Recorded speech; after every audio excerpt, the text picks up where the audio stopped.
O joy, that in our embers is something that doth live, that nature yet remembers what was so fugitive. The thought of our past years in me doth breed perpetual benediction, not indeed for that which is most worthy to be blessed, delight and liberty, the simple creed of childhood, whether busy or at rest, with new-fledged hope still fluttering in his breast. Not for these I raise the song of thanks and praise, but for those obstinate questionings of sense and outward things, fallings from us, vanishings, blank misgivings of a creature moving about in worlds not realized, high instincts before which our mortal nature did tremble like a guilty thing surprised. But for those first affections, those shadowy recollections, which, be they what they may, are yet the fountain light of all our day, are yet a master light of all our seeing, uphold us, cherish, and have power to make our noisy years seem moments in the being of the eternal silence, truths that wake to perish never. Ode, Intimations of Immortality, Wordsworth's wonderful poem, his so-called Great Ode, published at the beginning of the 19th century, ignites a revaluation of children and childhood that would come to express in both the arts and the sciences what has been deemed the century of the child. An entire category in 19th century art, the image of the child and the picturing of childhood in the period, is a vast topic, complex and nuanced, and thus should be considered in phases. The issues and problems examined through modes and manners pertaining to the purpose and to the consequences of this modern cult of the child. Let us consider the figure of the child in a specific context, the art of French Impressionist Berthe Morisot. Specifically, pictures painted by Morisot of her daughter Julie, here shown in a portrait by friend Pierre-Auguste Renoir at the age of 9. In 16 years, from 1878 until her death in 1894, Morisot painted over 80 finished works featuring Julie, and given the many drawings, studies, and sculptures, the number of works may be numbered in the several hundreds. It should not surprise us Morisot turns to her daughter as a favorite subject. Of the 9 paintings exhibited by Berthe Morisot in the inaugural Impressionist exhibition of 1874, 4 years before the birth of Julie, 8 were portraits, and of those 8, 5 paintings featured the figure of the child, including perhaps her best remembered work, The Cradle, dated to 1872, now seen. Many of these works, such as Julie with a Doll and The Cherry Tree, are considered among the artist's masterpieces, and remind us that in maturing as a painter, she did not abandon or outgrow the image of the child. I believe Morisot is to be thought of as the leading painter of childhood among her peers. Portraits of Julie, such as Young Girl Writing and Julie Playing the Violin, are visually stunning paintings that may be accredited with contributing to a redefinition of childhood in fin de Cécile culture.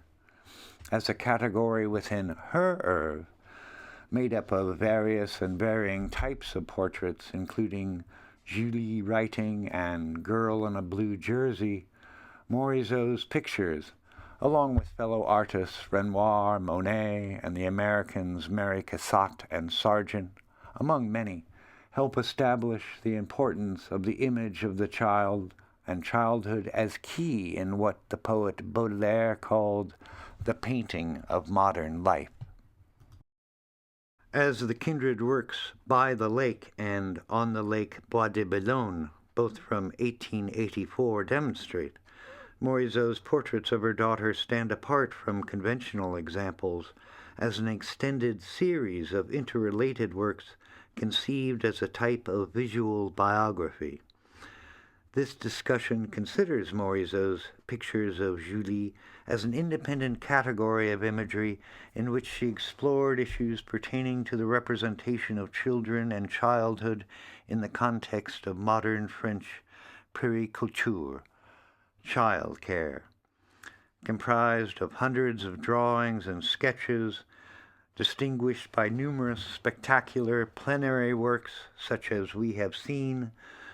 Morisot's project of a visual diary corresponds to the most fructive period in her career, inspiring the creation of portraits that expanded her range and repertoire.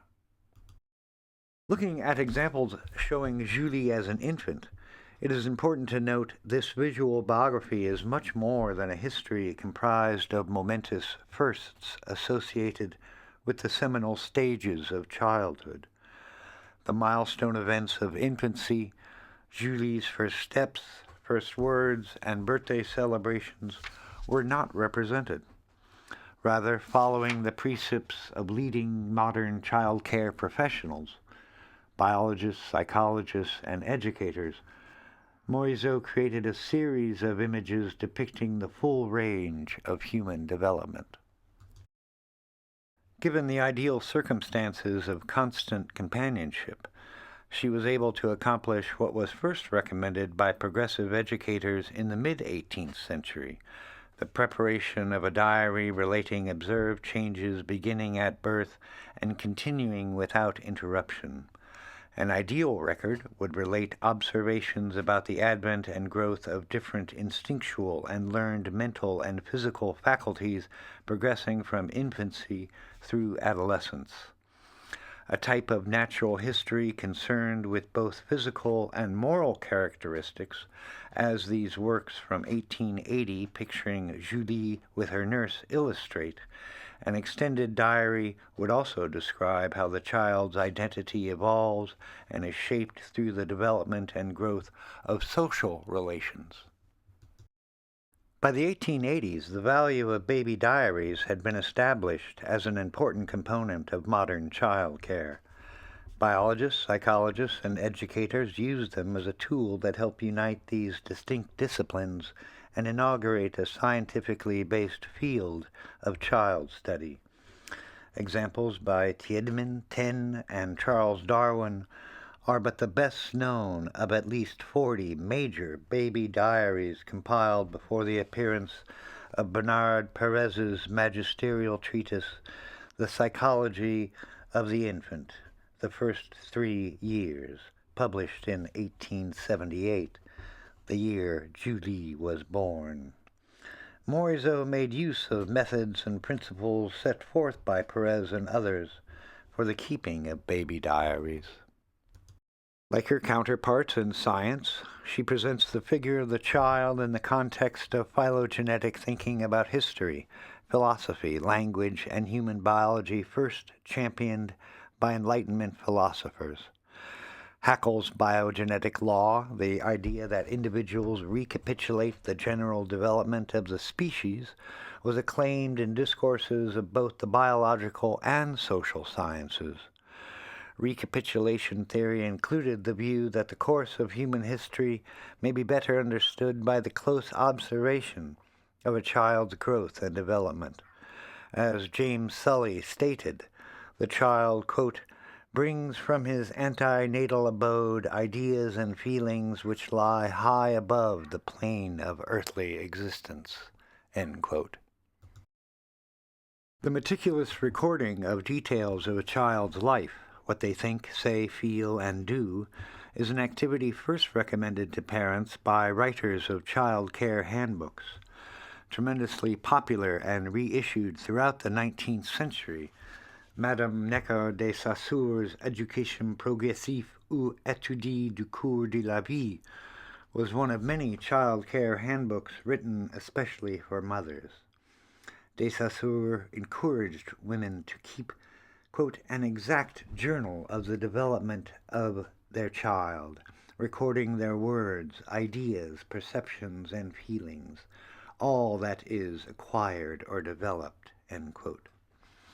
It was thought mothers, by nature and through temperament, were best equipped to observe closely and describe the development of a child from birth. The alacrity and sensitivity of mothers, their innate faculty to love their children, a trait associated with the evolution of mankind, were believed by educationists crucial to a child's physical and moral development. Not only were mothers believed the best educators in an era of increasing concerns over universal education, the home and its environs were considered the first, most important and effective place in which a child learns. As Morisot soon discovered, and as advocates of baby diaries recommended, two adults were often needed, one to engage and stimulate the child, another to document observations. The Sewing Lesson from 1884 and At Bougival from 1882 picture Julie with Passy, the most consequential of several nursemaids. These genre portraits present Julie as physically engaged and mentally attentive. As a child, the nurturing of skills associated with domestic responsibilities are to be mastered by degrees. One first listens and observes. In dramatic contradistinction, children were thought to commune instinctively with the elements of nature. The beauty of wildflowers is discovered through direct, tactile interaction. It is extremely interesting to note that in this case, Julie is shown as the instructor, offering the flower to Passy, who becomes, as an able educator, a willing pupil. Similar distinction between the virtues of nurture and nature may be made when looking at a simple pencil drawing titled Embroidery and On the Veranda, an oil painting dated to 1884. These portraits also feature the home as a place of safety and comfort where a child may learn without distraction or overstimulation. In Embroidery, Julie is shown as an enthusiastic pupil, learning by means of demonstration and a direct example. A different pedagogical theme is expressed in On the Veranda. In this portrait, she is seated alone at a table within an enclosed porch, her profile lost to the viewer as she examines closely the petals of a white flower. Conceptually and visually, On the Veranda is a complex work in which Morisot made known her skills as an observer able to make informed judgments. The moment depicted is extremely meaningful. Represented engrossed with the flower, touching its petals, Julie's quiet reverence celebrates nature as an ideal source of knowledge, an unfailing guide to the curious child.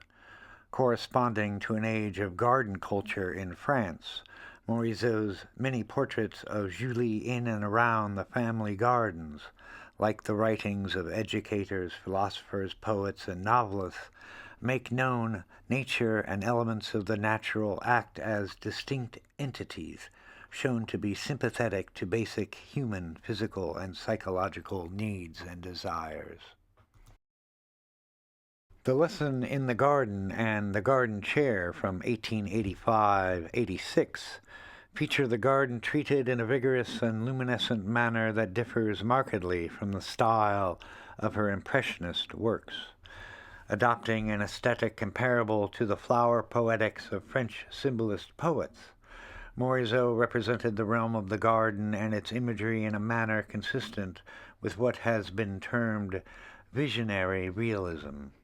Her use of an illusory vocabulary analogous to symbolist poetry in portraits of her daughter inspired works that convey meaning on several levels at once, private and public, literal and symbolic, profane and sacred. Stéphane Mallarmé, France's leading symbolist poet and Morisot's good friend, certainly understood the multivalent meaning expressed in many of these works. Having seen a portrait of Julie reading a book to her nurse in the garden at Bougival, the poet dubbed it the fable. This provocative title has endured, communicating effectively associations between the type of fiction Julie reads and the remote enchanted realm of the garden she inhabits.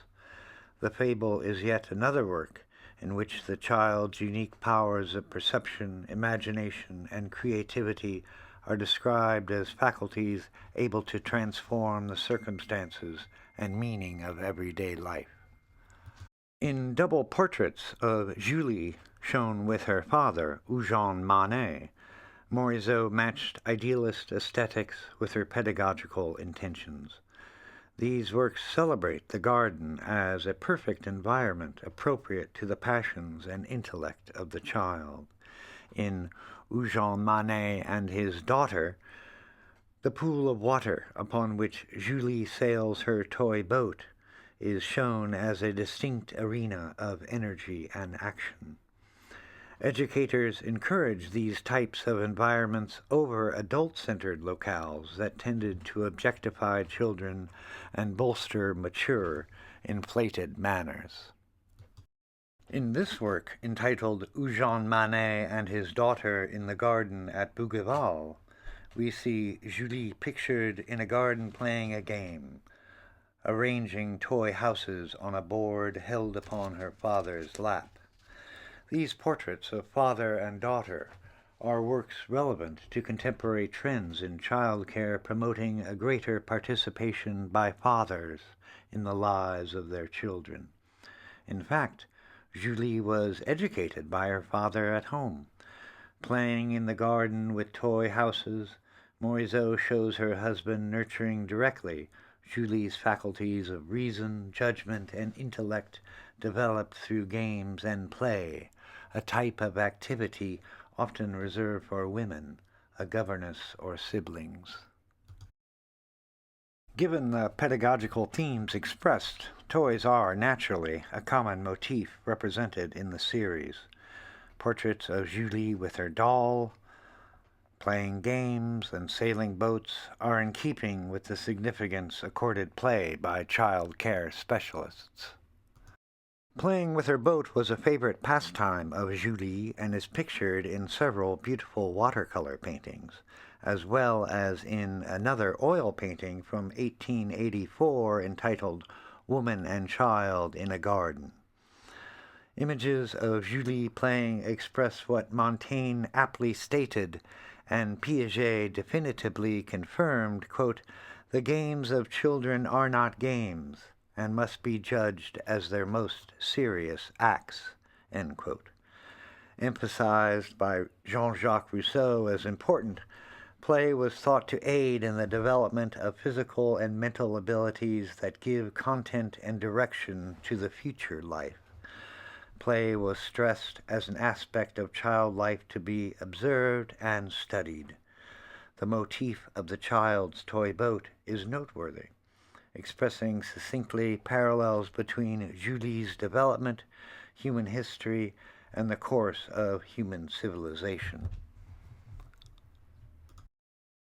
Portraits of Julie playing, such as Children at the Basin from 1886, celebrate the impulsiveness and whimsy of childhood, the imagination and resourcefulness of children, their clever games, and, importantly, the different levels of engagement identifying age and development are described by an artist attentive to the spontaneity of young minds, ready to adapt artistic modes and methods to the purpose of description and study. These portraits, representing Julie playing alone within an enclosed garden, indicate Morisot was familiar with pedagogical principles relating the importance of a tranquil environment. In the privacy of the home and its environs, the child may be left alone to learn, as Rousseau stated, quote, "what children would learn much better by themselves," end quote. Dated to 1882, The Sand Paddies presents Julie as a quiescent figure immersed in her thoughts and actions. Having gathered a measure of sand in a miniature shovel held over her knees, she molds it into a caked form. Engaged in playing a child's game, She interacts consciously with nature in ways signaling a transformation in her state of being, from the passivity and perniciousness of an infant's mind to an alert, imaginative, constructive intellect with a self-expressive personality distinguishing full-blown childhood. Sand Patties, like other portraits in the series, is a didactic work in which the narrative functions to instruct the viewer. Morisot presents her daughter occupied with an activity signaling the advent of a quality of intelligence identified and described by modern professionals. Julie demonstrates the ability to create basic forms and organize them into elemental, architectural compositions. Making sand pies is a game manifesting the human drive to create and build. Acknowledged as a popular activity among children, Julie would remember it as a favorite, writing about making sand pies in her own diary growing up with the Impressionists, published and available in translation. We see once again the painting The Beach at Nice, one of several portraits by Morisot particularizing and documenting this activity as a benchmark in the growth of mental and physical faculties in her child. Playing in the sand was singled out by pedagogical writers, including de Saussure, as an ideal pastime stimulating a child's creative imagination. Unlike ready-made toys, because sand is an unrefined material provided by nature, it challenges the child in terms of the means to work. Building with sticks, rocks, and with sand pies was thus viewed differently than playing with toy blocks, an activity pictured by Thomas Eakins in Baby at Play, dated to 1876. Preoccupied with the challenges of creating structures from basic forms, Julie is exhibiting what one contemporary child psychologist called, quote, the constructive instinct, described by Bernard Perez, again one of the most influential child psychologists in France, as a refinement of a child's aesthetic sense. The constructive instinct in children was nurtured by ideas acquired from one's particular cultural context. The instinct to fabricate was discussed as developing from the first instincts of imitation, later combined with the intellectual powers of abstract reasoning, judgment, comparison, and generalization learned during the first years of life. Perez considered the constructive instinct to be one of the final and most decisive qualities to emerge in the evolution of a child toward complete personality. It is significant Julie is pictured by herself, reasoning it out. It is no mean coincidence both Perez and Morisot seized the same archetype of building with sand pies to communicate the unique characteristics of this meaningful stage in life. Perez discussed building with sand pies as an activity indicative of a child's advancing beyond understanding through isolated perceptions to distinguish synthesis created by means of distinct components. Sometimes called conformist by her biographers, Morisot in fact had very modern ideas about education. Schooled at home by her father until his death, Julie benefited from various governesses, private instructors, extensive reading, music and drawing lessons, museum going, numerous concerts, extensive travel, and constant companionship. Together with her mother, Julie sat listening at the big table during weekly salons attended by leading artists and intellectuals. Several of these figures were enlisted as Julie's instructors, including her godfather, Stéphane Mallarmé. Like her mother, Julie wished to become an artist. Like her grandmother, she became a passionate musician and, through hard work, a very talented violinist. Together with her cousin and closest friend, Jenny Gobelard, she practiced constantly and took weekly lessons in musical theory and composition. Morisot painted numerous pictures featuring her daughter playing musical instruments, many depicting Julie together with her cousin Jenny. The Piano, a painting now seen, the first surviving portrait of the girls shown together, is a work which established the theme of friendship as paramount in works featuring her daughter. Importantly, it is also the earliest example of a work in which, by subject, Morisot explores music, musical performance, and musicality as a principal aesthetic. The Piano celebrates childhood, amateurism, and the virtues of domestic culture. Indeed, the image or motif of the piano and the piano player, especially women, was a favorite of 19th century artists. The subject has been treated by art historians as well as by historians exploring changes in domestic life during the period. Held as a civilizing principle, 19th century historians, philosophers, and educators understood music to be a mode of communication and a form of knowledge. Ancient, fundamental, universal, and pervasive, musical expression had been studied by Enlightenment thinkers as a chief agent and cardinal component in the shaping of human history. Believed by Jean-Jacques Rousseau and others to be an imitative art, 19th century theorists stressed specific aspects of musica humana, the ability of music to present vividly and with precision human emotions. Nathalie de la Jolie was one of many 19th century educators who emphasized a woman's musical education as more than an art de grammont, and stressed the power of music as an efficacious agent in the development of emotional and moral intelligence in children. Shown with her elbow on the keys of the piano, looking in the direction of the viewer with a serene, withdrawn countenance expressive of thought, Julie is absorbed in the music she hears. As made evident by numerous studies for the portrait, this seemingly extemporaneous pose was intended and emphasized as a key feature of the work. Seen on top of the piano near Julie's head, the lamp, a preeminent romantic symbol of intellect and imagination, aids in the expression of this didactic theme.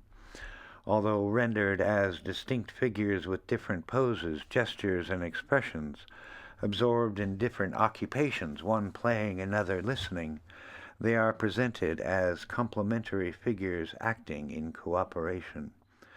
Inspired by the performance of her friend, lost in thought, Julie is shown to have moved her chair close to Jenny, and, in a gesture of sisterly affection and appreciation, places her left arm around her cousin. Shown by Morisot together in numerous works within the series, closely related by age through temperament, attitudes, and interests, Julie and Jenny were ideal childhood companions. Their friendship grew more intimate throughout their youth and was sustained after marriage, an uncommon consequence resulting from having married close personal friends. Several major paintings, including this example, the monumental cherry tree, showing the girls picking fruit within an orchard, Morisot described the duties and rewards of friendship as extremely important in Julie's development.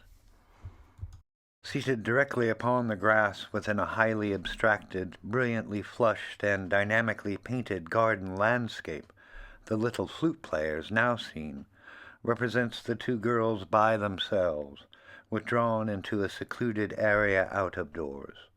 Unlike the piano in this portrait, they are shown to play in concert.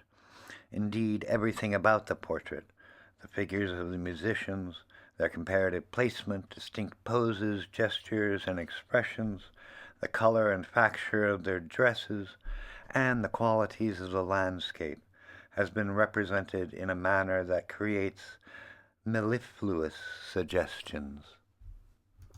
Julie, facing the viewer, dressed in lavender, with her head and instrument upright, is playing, one may imagine, the principal melody, older, dressed in blue, posed in profile with her head down. Jenny plays lower notes, the accompaniment in this duet. The visual and musical harmonies presented relate to humanist ideas of love and friendship as ideal modes of human being and becoming. Music is a force shown to unite the figures in friendship together with society in harmony with nature. Advancing the high value given by romantic artists to the ideals of fellowship, Morisot's pictures of Julie celebrate the cult of friendship as pivotal in the child's development as a distinct individual. Morisot and her peers understood that acts of friendship involved modes and manners of behavior recognized from antiquity as having tremendous importance in defining human civilization, its principles and institutions. The girls are presented literally as enlightened figures, creating their own radiating light source. One may be persuaded to think of them as angelic forms, as beautiful and remote as the music they play, as mysterious and fecund as the landscape they occupy. The little flute players, like other works in this so-called baby biography, represents a significant moment in the life of Julie Monet. Together with her friend in the bosom of nature, she is shown to have developed into an independent individual, a young woman with distinct traits. Indeed, friendship was discussed during the period as linked directly to the formation, discovery, and exercise by individuals, as well as groups and societies, of a distinct, singular, and autonomous identity. The theme of friendship, indeed, is a key feature in the final portraits within the series. Notable figures in history that have written on the subject of friendship include Plato, Aristotle, Thomas Aquinas, Montaigne, Montesquieu, and Rousseau. The subject of friendship continues to have an impact upon the direction and issues of French philosophical discourse through the writings of Simone Weil. Yet, despite being considered as an important feature of political and social institutions by Hegel, Marx, and Nietzsche, the significance given to friendship in the poetry of Horace, Shakespeare, Madame de Staël, Wordsworth, Thoreau, and Emerson, the literature on friendship as a 19th century ideal is deceptively thin. In light of the recent writings considering the history of love in Western civilization, the paucity of writing on the importance of friendship is indeed surprising. There are, however, many biographical treatments of noteworthy sets of friends, of friendship between individuals and within fellowships during the period. In general, there exist few treatises devoted to the changing nature of friendship in human history, devoted to exploring its political, social, philosophical, and aesthetic significance. Morisot's last major portrait of her daughter is entitled Julie Daydreaming, as a picture expressive of the qualities of a particular state of being, the daydreamer, a condition conjoining dreams with consciousness, fantasy with reality. Julie is a figure shown seemingly poised between her life as a child and full-blown adulthood. Morisot once claimed in a letter, quote, "Life is a dream more real than reality, where one is truly oneself. If one has a soul, it's there," end quote. Our mystic life, she once said, is a trace left on material life. It is intriguing to imagine the pictures of Julie the artist would have painted in furtherance of this extended biography if she had not died suddenly. Julie's coming into adulthood, her life as a spouse and mother. Many of the pictures in the series were prized and kept, only recently coming into the public domain. And although we take great pleasure in admiring these works of art, it is not the pictures themselves we should most value. Like the artist and her daughter, let us be encouraged and gladdened by the sentiments that inspired them and the memories to which they gave life.